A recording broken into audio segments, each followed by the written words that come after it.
बहुत समय पहले की बात है। सुदूर दक्षिण में किसी तपस्वी राजा का राज्य था। राजा के 3 पुत्र थे।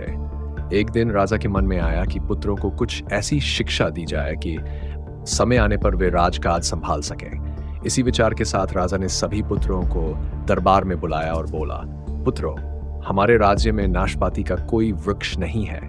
मैं चाहता हूं कि तुम सब 4-4 महीने के अंतराल पर इस वृक्ष की तलाश में जाओ और पता लगाओ कि वो कैसा होता है। राजा की आज्ञा पाकर तीनों पुत्र बारी बारी से गए और सभी पुत्रों के लौटने पर राजा ने पुनः सभी को दरबार में बुलाया और उस पेड़ के बारे में बताने को कहा। पहला पुत्र बोला, पिताजी, वह पेड़ तो बिल्कुल टेढ़ा मेढ़ा और सूखा हुआ था। नहीं, वो तो बिल्कुल हरा भरा था, लेकिन शायद उसमें कुछ कमी थी क्योंकि उस पर एक भी फल नहीं लगा था। दूसरे पुत्र ने पहले को बीच में ही रोकते हुए कहा। फिर तीसरा पुत्र बोला, भैया, लगता है आप भी कोई गलत पेड़ देखा है, क्योंकि मैंने सचमुच नाशपाती का पेड़ देखा। वो बहुत ही शानदार था और फलों से लदा पड़ा था। और तीनों पुत्र अपनी बात को लेकर आपस में विवाद करने लगे।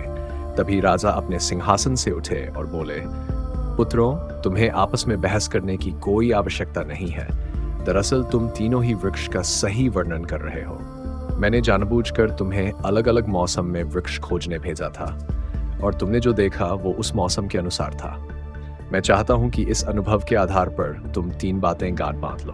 पहली, किसी चीज के बारे में सही और पूर्ण जानकारी चाहिए तो तुम्हें उसे लंबे समय तक देखना परखना चाहिए, फिर चाहे वो कोई विषय हो, वस्तु हो या फिर कोई व्यक्ति ही क्यों न हो। दूसरी, हर मौसम एक सा नहीं होता। जिस प्रकार वृक्ष मौसम के अनुसार सूखता, हरा भरा या फलों से लदा रहता है, उसी प्रकार मनुष्य के जीवन में भी उतार चढ़ाव आते रहते हैं। अगर तुम कभी भी बुरे दौर से गुजर रहे हो तो अपनी हिम्मत और धैर्य बनाए रखो, समय अवश्य बदलता है। और तीसरी बात, अपनी बात को सही मानकर उस पर अड़े मत रहो। अपना दिमाग खोलो और दूसरों के विचारों को भी जानो। ये संसार ज्ञान से भरा पड़ा है। चाहकर भी तुम अकेले सारा ज्ञान अर्जित नहीं कर सकते।